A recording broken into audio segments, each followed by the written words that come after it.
1970, el candidato socialista por la Unidad Popular, Salvador Allende, llegó a la presidencia de Chile.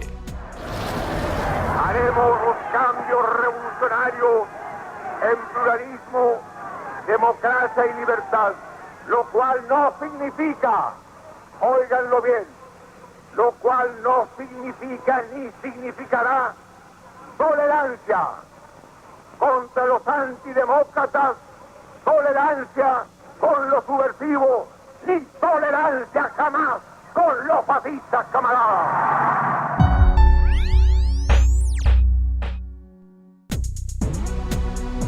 Salvador Allende era un antiguo militante del Partido Socialista en su país. Desde joven, inclusive antes de convertirse en estudiante de medicina, Allende se sintió atraído por las ideas progresistas.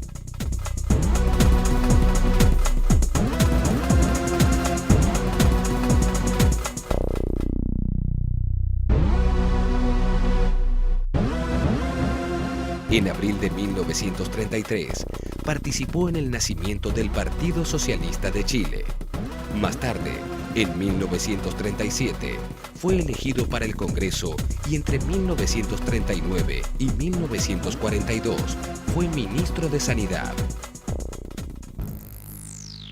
Porque el Partido Socialista era un partido marxista y éramos categóricamente antiimperialistas. En 1945, Salvador Allende fue elegido senador, cargo en el que permaneció durante 25 años. En este periodo, fue 3 veces candidato presidencial de su partido. Realizó un cuarto intento en 1970, liderando la Unidad Popular, con una coalición que integraba a las principales formaciones de izquierda: Partido Socialista, Partido Comunista, Partido Radical y a ciertos grupos separados de la Democracia Cristiana. Ganó por una escasa mayoría, por lo cual tuvo que ser ratificado por el Congreso Nacional.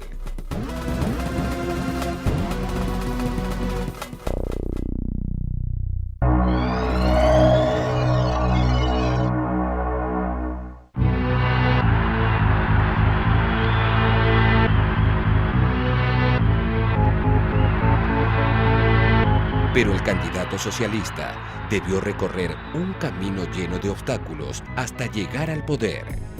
En el entorno político mundial y chileno, algunos vieron con mala cara la llegada de Salvador Allende al Palacio de la Moneda, sede del gobierno chileno. El entonces presidente norteamericano Richard Nixon estaba decidido a hacer lo imposible para frenar el crecimiento de políticas de izquierda en América Latina. En el contexto de la Guerra Fría, el jefe de Estado norteamericano estaba convencido de que la asunción de Allende era el inicio de una escalada comunista en su zona de influencia. Además, Estados Unidos temía por sus acaudalados negocios en Chile. Allende tenía en sus planes nacionalizar la explotación del cobre y los servicios telefónicos. En ambas empresas, Estados Unidos tenía inversiones millonarias que no estaba dispuesto a perder.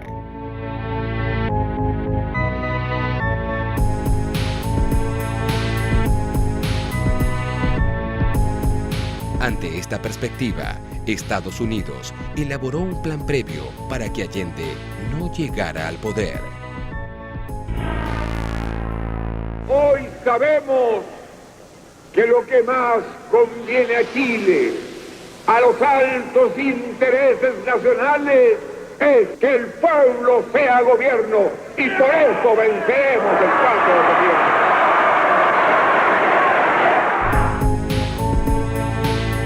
Salvador Allende ganó las elecciones el 4 de septiembre de 1970.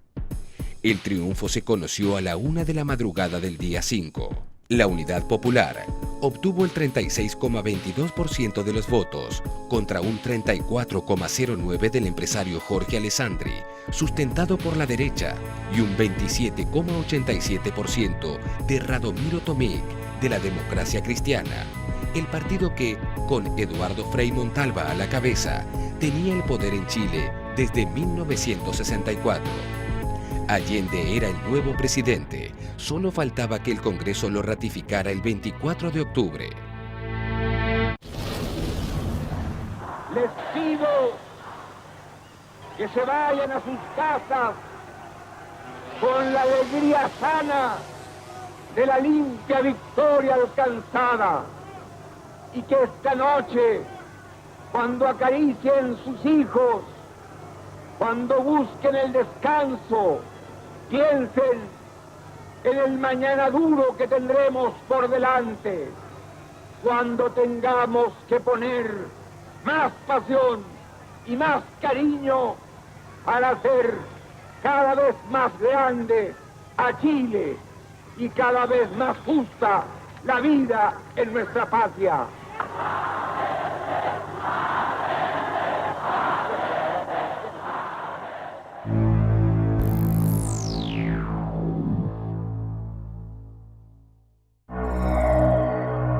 El día de las elecciones, el embajador norteamericano en Chile, Edward Corry, envió no menos de 18 actualizaciones sobre el conteo de los votos a su país.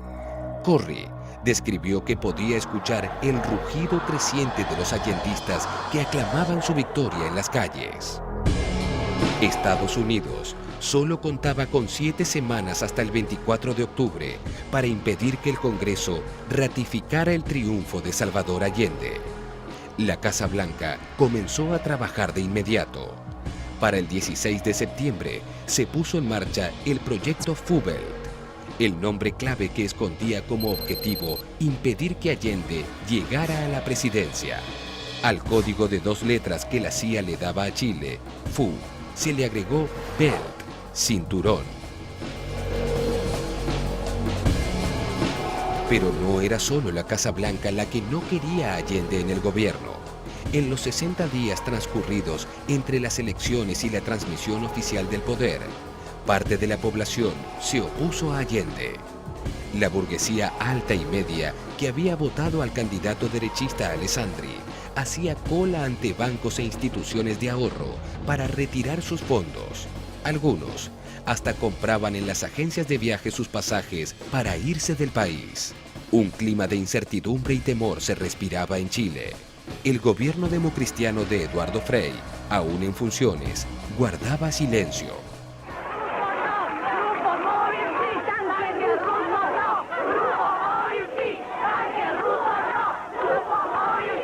Gente explotadora que ha tenido durante años en la mentira de nuestro pueblo chileno. Hoy día que recién hemos liderado la explotación yanqui, aquí hay gente como esta que está aquí, vendida por el capitalismo, pero que quitar el pueblo realmente, por el pueblo chileno. A partir del resultado de la elección, vale decir después del 4 de septiembre, los problemas económicos se han agudizado.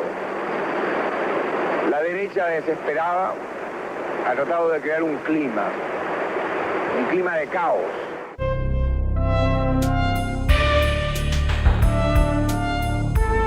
Por esos días, nació la inquietud entre la CIA y varios oficiales de las Fuerzas Armadas chilenas de llevar adelante las bases para un posible golpe de Estado y evitar así que Allende llegara al poder. Este plan se llamó Track 2. Lo primero era anular al comandante en jefe del ejército del gobierno de Frei, el general René Schneider. Schneider era un militar respetuoso del proceso constitucional que rechazaría una salida fuera de la ley. 2 días antes de que el Congreso proclamara presidente a Allende, el general Schneider sufrió un atentado. Finalmente, murió a las 7 de la mañana del día siguiente a la asunción del mandatario socialista.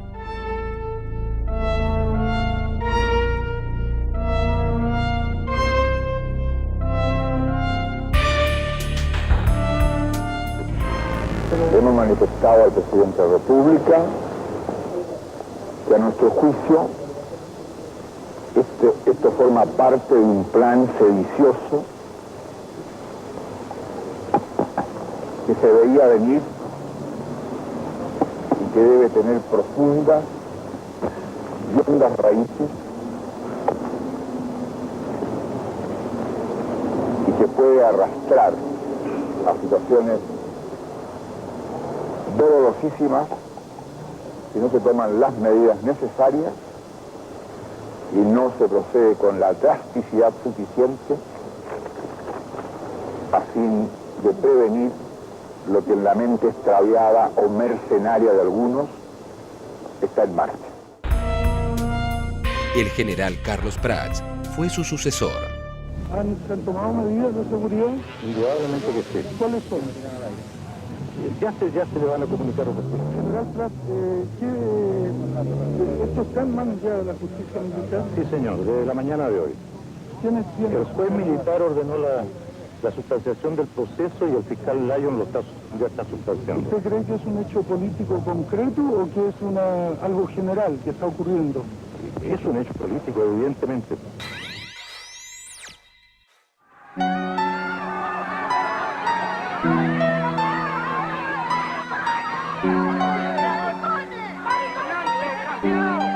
Aún antes de la asunción de Salvador Allende como presidente, el clima de terror provocado por el asesinato del jefe del ejército y el miedo atroz de las clases altas habían instalado la sensación de caos en Chile. Uno de los planes del gobierno de Allende era estatizar la empresa de teléfonos ITT. La plana mayor de la empresa norteamericana de telecomunicaciones, ITT, dueños del 70% de la compañía de teléfono de Chile, temían que su inversión, valuada en más de 150 millones de dólares, fuera expropiada por un eventual gobierno de la UP, lo cual finalmente sucedió. La ITT, entonces, había invertido $350.000 en la campaña de Alessandri y $100.000 en el diario El Mercurio para obstaculizar la llegada de Allende. Trabajaba codo a codo con la CIA.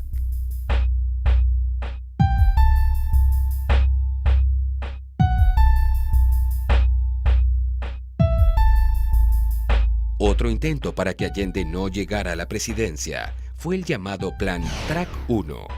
Por otros carriles y con otro financiamiento se desplazaban los agentes de la CIA.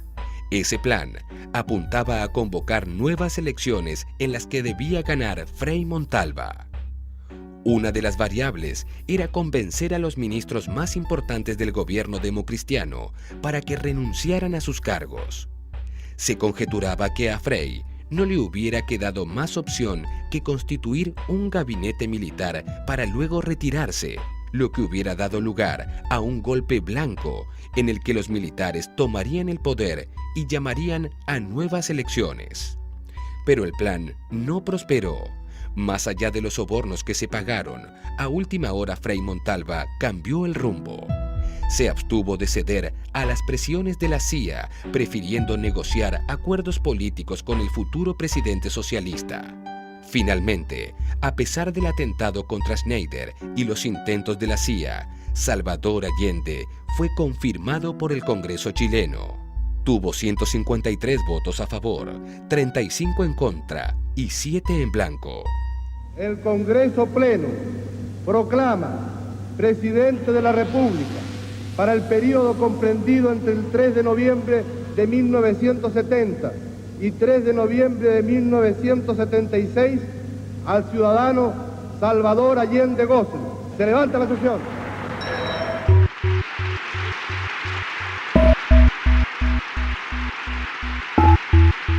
Frente a un Congreso repleto, Allende asumía como nuevo presidente chileno.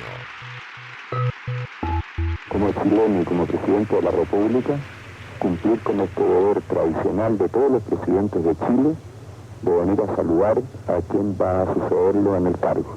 La significación que tiene la presencia del presidente de Chile en mi casa es también la presencia de un viejo amigo, como él mismo lo ha dicho, que muchas veces llegó a esta casa y que seguirá viniendo a él.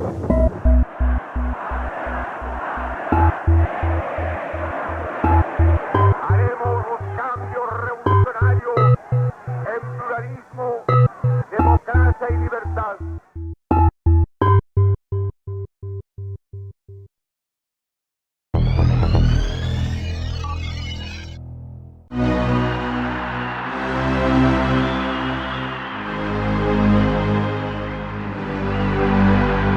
Salvador Allende asumió la presidencia el 4 de noviembre de 1970 y, tal como lo temían sus enemigos, cumplió sus promesas.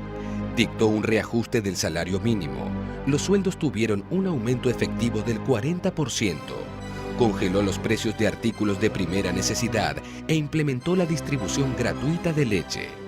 Allende planteó además una reforma agraria, estatizó la compañía de teléfonos que era manejada por la norteamericana ITT y también estatizó la banca, ya que el Estado llegó a controlar el 90% de la capacidad crediticia del sistema bancario. A ustedes que han escuchado cómo la Unidad Popular llevará a cabo el programa respaldado por nuestro pueblo, a ustedes, huéspedes y amigos, formulo una petición. Lleven a sus patrias esa imagen del Chile que es y esta segura esperanza del Chile que será. Digan que aquí la historia experimenta un nuevo giro, que un pueblo alcanzó a tomar en sus manos la dirección de su destino para caminar por la vía democrática hacia el socialismo. En medio de la primavera socialista, el poeta chileno Pablo Neruda recibió el 21 de octubre de 1971 el Premio Nobel de Literatura. El candidato Salvador Allende, en compañía del poeta Pablo Neruda. El escritor había participado activamente en la campaña presidencial de Salvador Allende y tras su asunción fue designado embajador de su país ante el gobierno de Francia.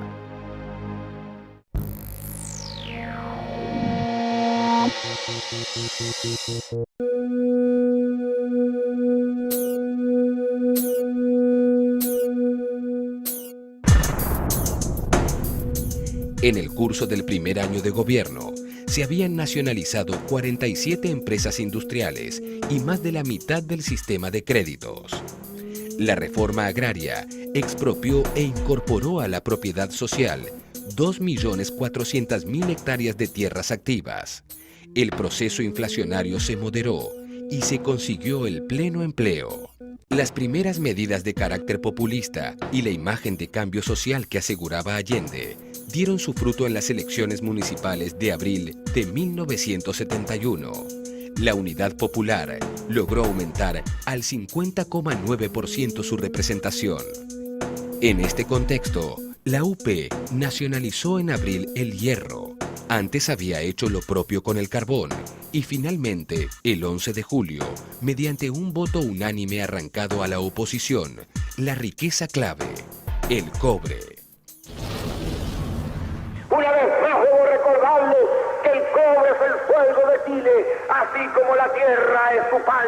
El pan de Chile lo van a garantizar los campesinos con su conciencia revolucionaria. El futuro de la patria, el fuego de Chile está en las manos de ustedes. A trabajar más, a producir más, a defender la revolución desde el punto de vista político con la Unidad Popular y defender la revolución con la producción que afianzará el gobierno del pueblo.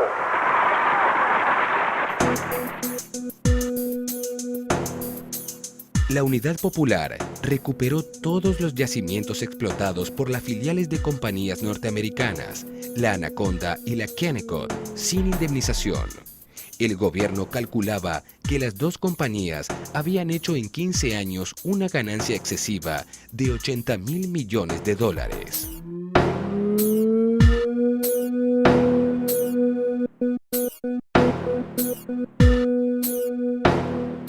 Y así como Allende cumplió sus promesas, ni la derecha chilena ni los Estados Unidos aceptarían que alteraran sus intereses. Nixon impulsó un bloqueo político y económico internacional. Desde 1970 hasta 1973, el número de programas de asistencia económica proveniente de Estados Unidos disminuyó hasta prácticamente desaparecer. Señor Nixon es presidente de Estados Unidos y yo soy presidente de Chile. Yo no tendré un término despectivo contra el señor Nixon mientras el señor Nixon respete al presidente de Chile. Si ellos rompen con esto que es una obligación. Si una vez más van a ser tabla rasa de la autodeterminación y de la no intervención, se van a encontrar con una respuesta digna de un pueblo y de un gobernante.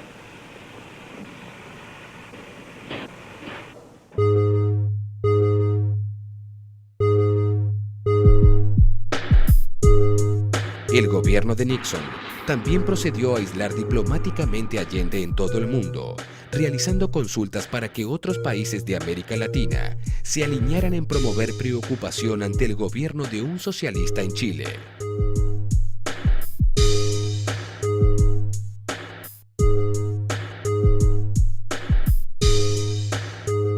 En este contexto, Allende fortaleció otros lazos internacionales. Se acercó a Fidel Castro. El líder cubano visitó Chile en noviembre de 1971 y permaneció en el país por espacio de un mes. Recorrió el territorio y disertó acerca de la experiencia socialista chilena. Algo extraordinario en Chile, está ocurriendo un proceso único, algo más que único, insólito. Insólito. Es el proceso de un cambio. Es un proceso revolucionario donde los revolucionarios tratan de llevar adelante los cambios pacíficamente. Un proceso único, prácticamente el primero en la historia de la humanidad.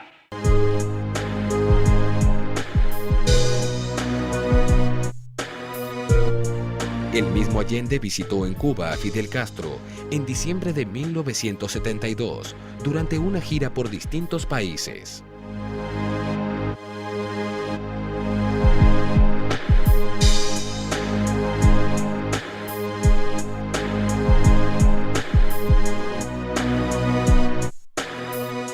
Las relaciones con Cuba son exclusivamente un derecho que Chile no renunciará, vale decir, nosotros no someteremos jamás a ningún organismo internacional nuestra libertad de pueblo soberano para tener relaciones con quien queramos. Y en el caso de Cuba, será para nosotros profundamente satisfactorio el establecer las relaciones cuando, cómo y en el momento más oportuno.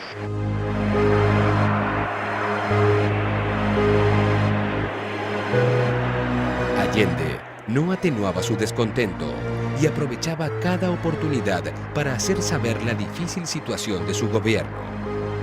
Vivimos la lección de una oligarquía soberbia e insolente, aliada al imperialismo, que buscó todos los caminos para impedir el acceso del pueblo al gobierno.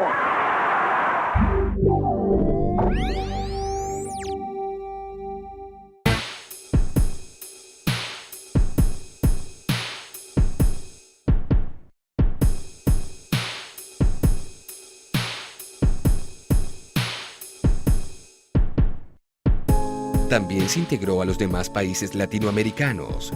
Allende asistió el 25 de mayo de 1973 a la asunción presidencial del justicialista Héctor Cámpora en Argentina. Allí recibió amplio apoyo popular y se encontró con su par cubano Osvaldo Dorticós. Allende no pensaba quedarse quieto. Ha habido una intención manifiesta de parte de alguna prensa destinada a señalar que la constitución de un gobierno como el nuestro, vale decir el gobierno de unidad popular, iba a significar de hecho el aislamiento de Chile. Yo he respondido que nosotros mantendremos relaciones diplomáticas, culturales y comerciales con todos los países que hoy tenemos, pero que además los ampliaremos y que queremos tener relaciones diplomáticas y culturales y comerciales con todos los países del mundo.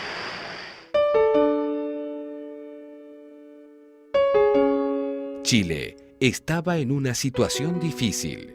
Tras el bloqueo de Estados Unidos, la Unión Soviética compró trigo de Australia para mandarlo a Chile y a través del Banco de la Europa del Norte, de París, le hizo varios préstamos en dólares efectivos. Cuba mandó un barco cargado de azúcar regalada. En este contexto, el presidente Allende hizo un llamado a la conciencia internacional. Porque no se trata de una agresión abierta, que haya sido declarada sin embozo ante la faz del mundo. Es un ataque siempre oblicuo, subterráneo, sinuoso, pero no por eso menos lesivo para Chile. Nos encontramos frente a fuerzas que operan en la penumbra. Allende les daba batalla a sus adversarios. Sin embargo, el proyecto de desestabilización contra su mandato estaba en marcha.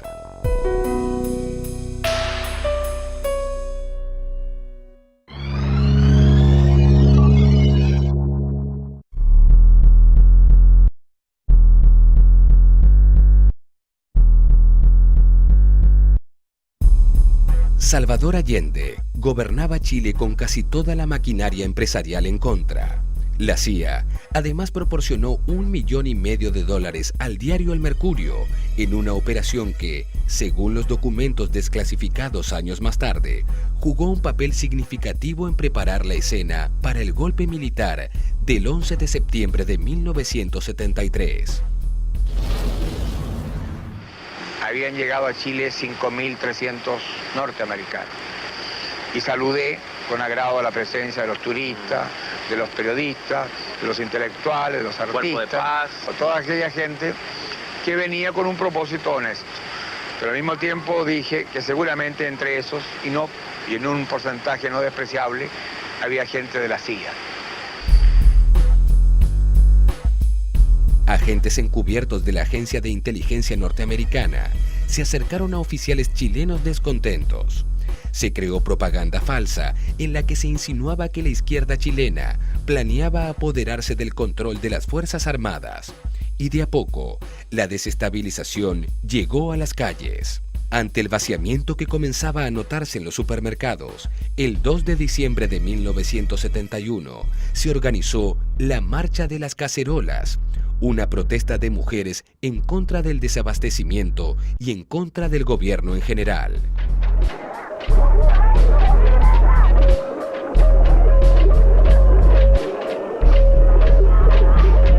La única que participa son viejas ricas, ociosas, viejas que lo único que hacen es tentarse en el poto que tienen, nada más.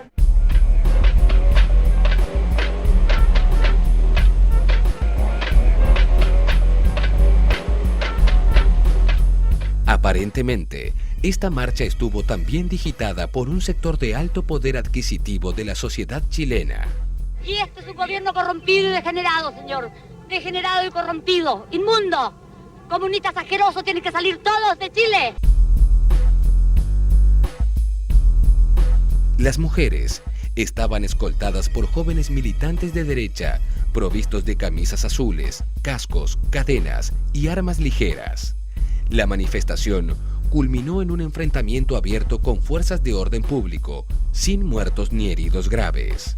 Había titulares y artículos que difundían todo tipo de rumores, desde la nacionalización hasta la carne podrida y el agua potable imbebible. Los medios de comunicación acudían al fantasma de la guerra civil.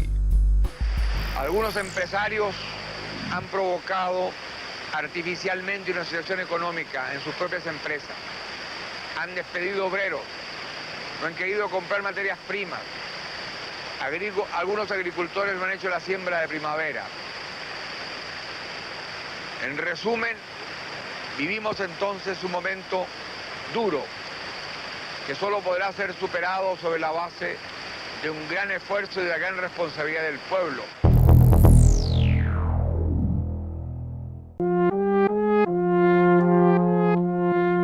A mediados de 1972, la difícil situación económica hacía insostenible el funcionamiento del país. Algunas mercaderías básicas desaparecían de los almacenes y reaparecían en puestos clandestinos de venta a precios donde se centuplicaba su valor oficial. Las juntas de abastecimiento promovidas por el gobierno no lograban resolver el problema. La distribución continuaba con inconvenientes porque la mayoría de los propietarios de los transportes actuaban desde la oposición. El 10 de octubre de 1972, la Confederación de Dueños de Camiones, que presidía León Villarín, inició una huelga nacional. Esta huelga fue motivada en el rechazo al proyecto del gobierno de crear una compañía estatal de transporte. La estrategia montada por la oposición tenía sus voceros. La televisión europea quiere saber hasta cuándo va a durar este paro. Este paro va a durar hasta que triunfemos. Si eso significa la caída de Allende, será mejor y será para la felicidad de Chile.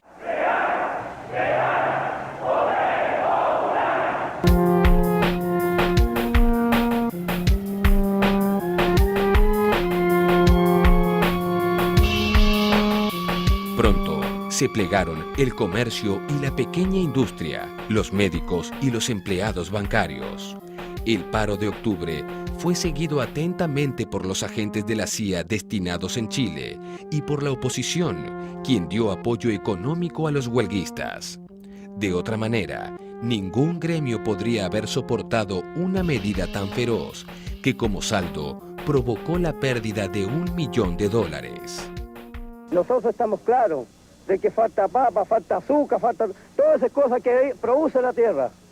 Nosotros estamos claros que falta alimento y todo eso produce la tierra. Está claro de que nosotros, en parte, somos causantes de que haya un poco de desabastecimiento.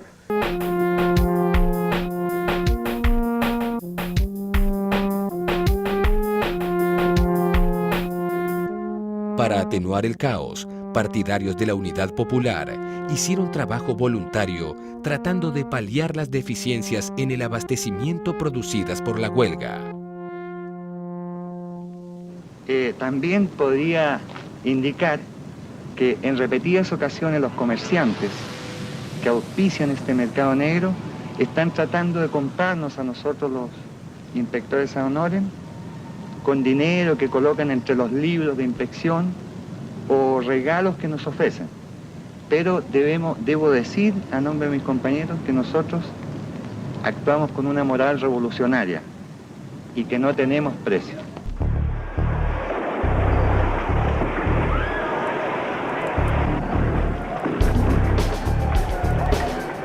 La protesta se levantó el 6 de noviembre, pero el apoyo hacia el Partido Popular no era suficiente para frenar el horror que vendría. Para ese entonces, empresarios y altos oficiales de la Armada habían comenzado la confección del plan económico que se implementaría una vez derrocado el gobierno de Allende. ¿Diría usted que las medidas de boicot tomadas por su organización son algo como, digamos, una ayuda electoral indirecta para la oposición? Sí, creo que sí. En este momento no la sobreestimo. Estoy consciente que así es. Con la mirada atenta de Estados Unidos, la trama del complot de las Fuerzas Armadas comenzó a urdirse desde Valparaíso.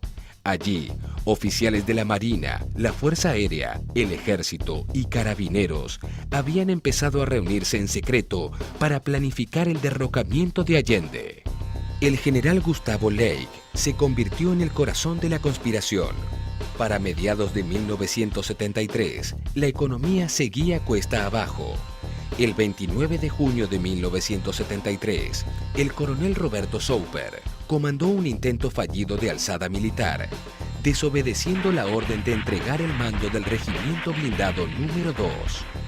Este fallido golpe de Estado se llamó el Tanquetazo. La situación fue controlada por el general Carlos Prats. Pueblo de Chile, queridas compañeras y estimados compañeros de Santiago, deseo rendir homenaje a los que han caído, fundamentalmente rindo homenaje a las fuerzas leales del Ejército de Chile, de la Armada Nacional y de la Nación.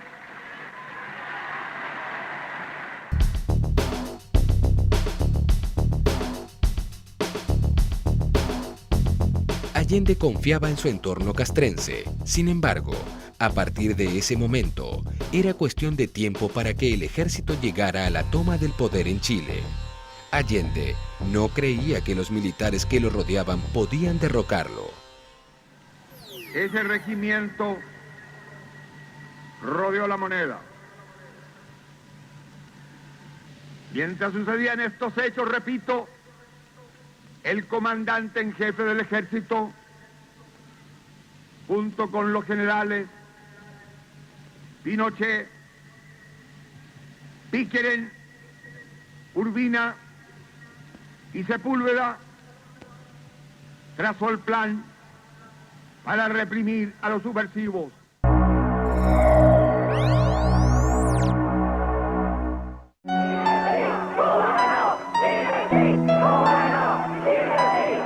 El mes de julio de 1973 estuvo signado por el toque de queda, el desabastecimiento, huelgas, tomas por doquier y enfrentamientos en la calle. La violencia se había hecho constante.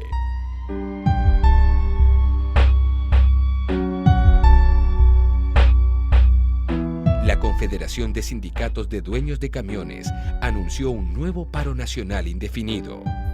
La huelga trastornó la vida cotidiana chilena. Las colas estaban a la orden del día. Existía escasez de pasta de dientes, papel higiénico, cigarrillos, carne.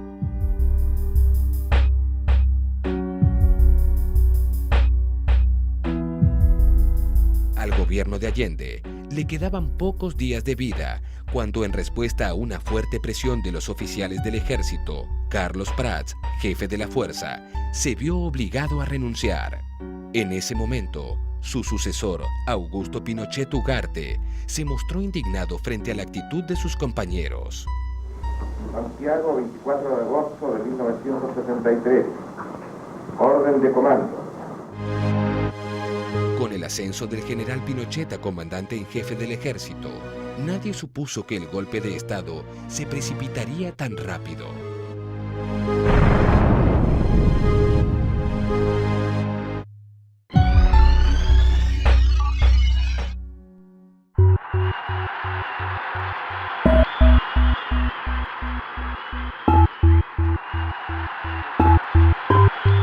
Cuando Salvador Allende asumió el gobierno, el general Augusto Pinochet tenía 54 años y una carrera militar que parecía llegar a su fin.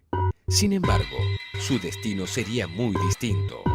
A principios de 1971, el entonces comandante en jefe del ejército, general Prats, reestructuró el alto mando y promovió a Pinochet. Lo ubicó al frente de la guarnición de Santiago. 2 años más tarde, y a punto de explotar el golpe de Estado, Allende nombró a Pinochet jefe de la fuerza, convencido que se trataba de un militar democrático. Sin embargo, Pinochet, a último momento, se cambió de bando. Solo 2 días antes del golpe, el domingo 9 de septiembre, Augusto Pinochet rubricó junto a Gustavo Ley, jefe de la Fuerza Aérea, y al jefe de la Armada, José Toribio Merino, el acuerdo que cerraba la conspiración golpista.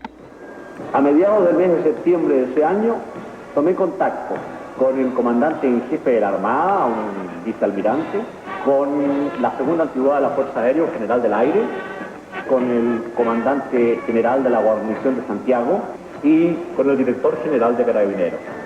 Y convinimos en que esto no era posible entregar a un país libre como Chile bajo la dependencia de una potencia extranjera, de un imperialismo extranjero como es el imperialismo soviético, y a arrojar a nuestro pueblo en una esclavitud como es la que representa el comunismo internacional. La noche del 10 de septiembre, los conspiradores ultimaron todos los detalles. Allende, por su parte, preparaba el texto de un plebiscito para determinar si continuaba al frente de la vía chilena al socialismo. El presidente quería convocar la consulta para el lunes 10 de septiembre, pero el domingo 9, Pinochet le pidió a Allende postergar en un día el anuncio del plebiscito. Horas después, la historia sería otra.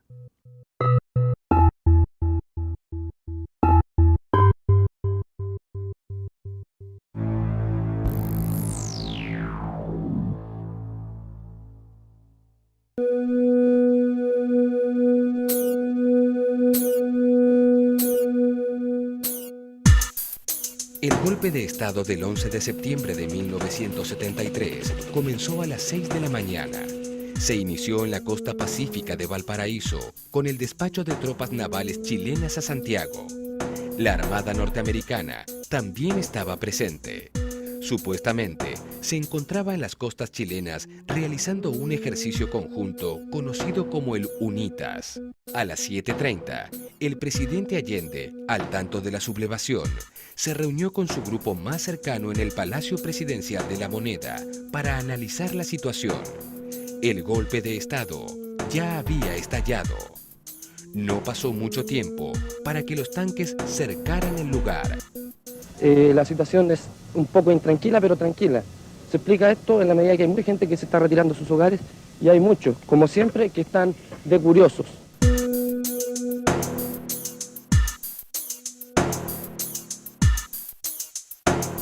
Allende se comunicó con su esposa, le informó lo que estaba sucediendo y su decisión indeclinable de permanecer en la Moneda. Le pidió que se quedara en la residencia de Tomás Moro. Mientras tanto, Pinochet dirigía las tropas golpistas utilizando como base el cuartel cordillerano de Peñalolén. Conforme. Entonces hay que impedir la salida y si sale hay que tomarlo preso. Y también hablé posteriormente con el edecán naval, quien me confirmó de que Allende está en la Moneda. Entonces hay que estar listo para actuar sobre eso. Nos vale matar la perra y sacar la leva.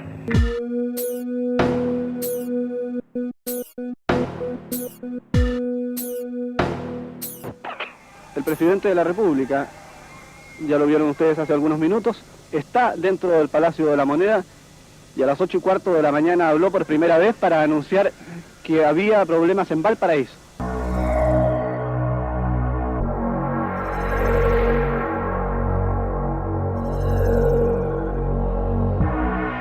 Allende recibió la oferta de escaparse en avión de parte de los golpistas. El presidente reunió a sus 13 decanes y les confirmó que no iba a abandonar la Moneda, aunque eso le costara la vida. Ministro, perdón, ¿cuál es la situación que se observa ahora?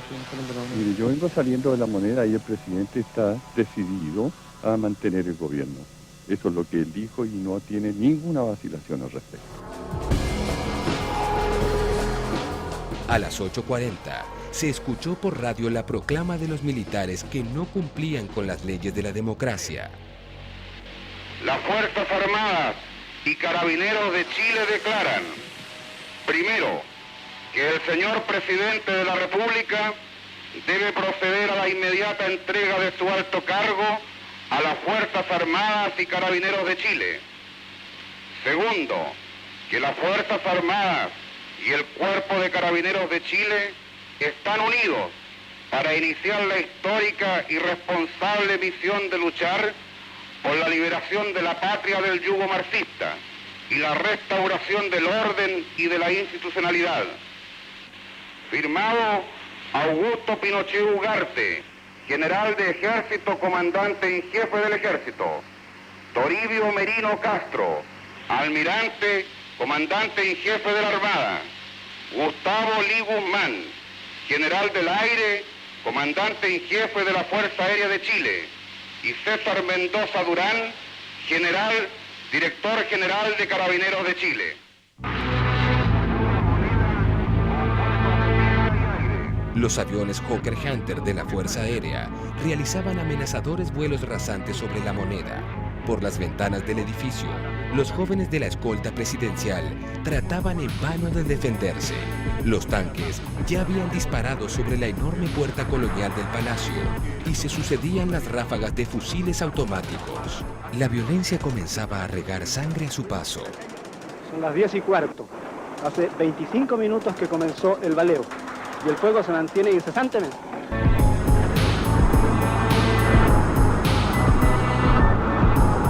Allende pronunció su último discurso por vía telefónica. Era la única comunicación que le quedaba con la única radio democrática aún en el aire, Radio Magallanes.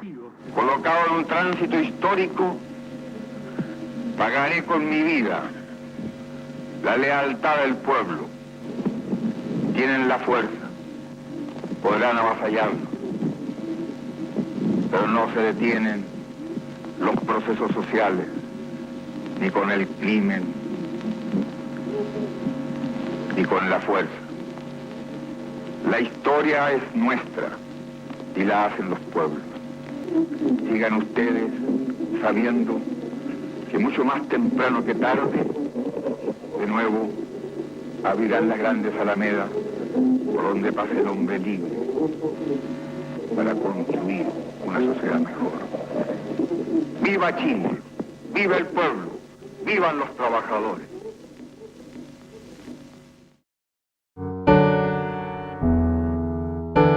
Terminado su último mensaje al país, Allende se trasladó al Salón Toesca y reunió a los que aún quedaban. Allí pidió que se fueran aquellos que no estaban comprometidos a luchar, que no tuviesen armas, que no supieran disparar, que padecieran alguna enfermedad o defecto físico o alguna causa que les impidiera combatir.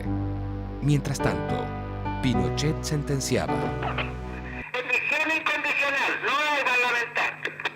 Rendición incondicional. Bien, conforme. Rendición incondicional y se le toma preso ofreciéndole nada más que respetarle la vida, digamos. La vida su integridad física y enseguida se le va a despachar para otra parte. Conforme. O sea que se mantiene el ofrecimiento de sacarlo del país. Se mantiene el ofrecimiento de sacarlo del país. Pero la vez se cae y cuando vaya a volar. Las mujeres, incluidas las hijas de Allende, fueron evacuadas del Palacio Presidencial. Los hombres más cercanos al presidente y funcionarios de investigaciones se quedaron resistiendo, entre ellos Juan Seoane.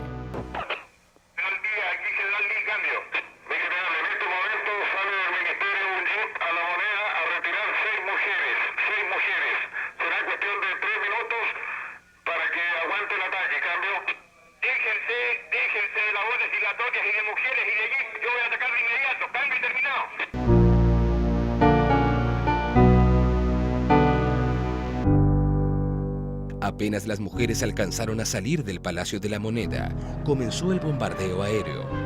Eran las 11:03 del martes 11 de septiembre. Me gusta escuchar. Yo hablé personalmente con él. Le intimé rendición en nombre de los comandantes en jefe. Y contestó con una serie de datos nomás. O sea, quiere decir que a las 11 cuando lleguen los primeros pericos, hay que lo va a pasar. A las 11 en punto se bombardea.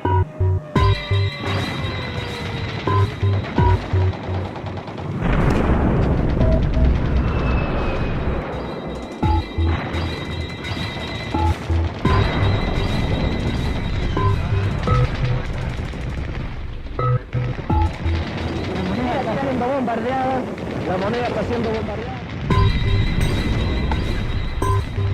Con la primera bomba, comenzaron los derrumbes y el fuego. Fueron necesarias varias dotaciones de bomberos. Todo era horror y confusión. Cuando ya nada quedaba por hacer, el presidente se fue despidiendo de todos, uno por uno. En el medio del horror y el humo, Allende fue a su despacho y de inmediato se escucharon 2 o 3 disparos. Una submetralleta parece regalada por Fidel Castro directamente al presidente ignoro cuándo, y fue con la que al parecer se suicidó. Dice textualmente, a salvador de su compañero de armas, Fidel Castro. ¿En qué lugar exacto apareció esta...?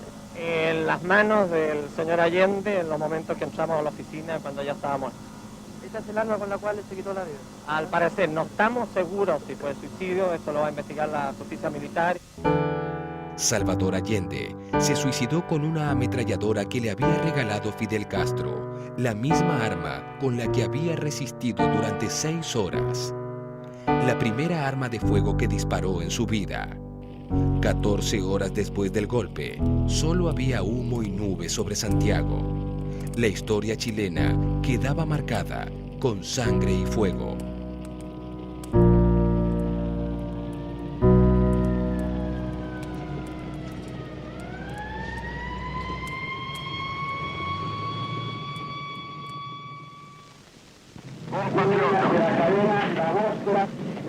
Esta será seguramente la última oportunidad en que me pueda dirigir a ustedes.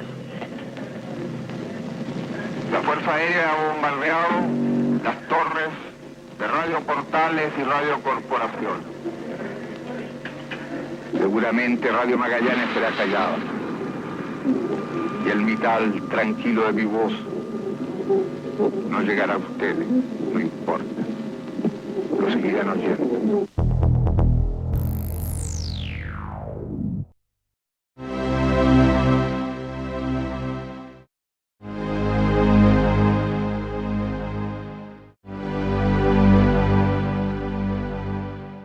Humo, nubes y un cuerpo que esperaba muerto en el Salón Independencia del Palacio de la Moneda. Los soldados al mando del general Javier Palacios, que respondía a Pinochet, ingresaron por la puerta de Morandé 80, subieron las escaleras y después de recibir la orden, se encontraron con el cadáver de Salvador Allende.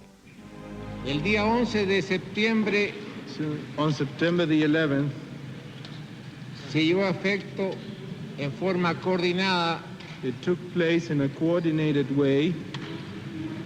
Primeramente, un apresto, a preparation, enseguida una comunicación al señor presidente de la then República, a communication to Mr. Allende, para que entregara el mando de la nación sin derramamiento de sangre. so he will relate the power without any loss of blood. Sin embargo, el señor Allende se negó a aceptar esta proposición.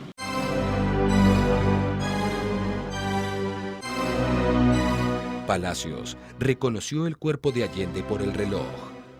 Salió de esa habitación en ruinas y solicitó a un soldado un equipo de radio portátil para comunicarse con la comandancia de la guarnición en el Ministerio de Defensa y dar el siguiente mensaje de victoria.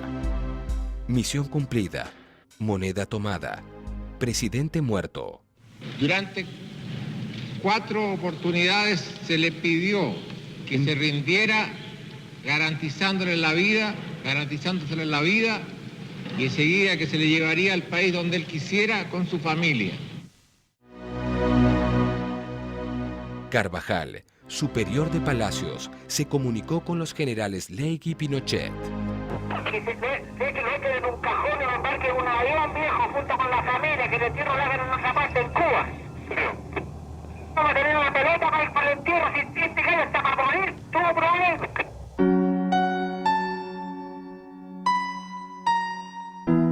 Con la muerte de Allende, mucha sangre seguiría corriendo los días siguientes al golpe. Un despliegue represivo cubrió Chile. Conforme con toque queda, conforme con el estado de sitio, pero hay que agregar algo. Se va a aplicar la ley marcial a toda persona que se le sorprenda con armas o explosivos.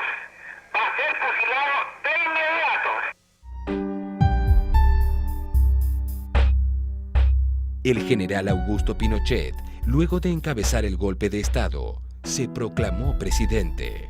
Ocuparía ese cargo por largos 17 años. La historia de Chile cambiaría para siempre. Una vez más, tenemos conciencia de que las fuerzas reaccionarias, sirvientas del imperialismo, ponen atajo al anhelo de un pueblo de conquistar por los cauces legales una vida mejor.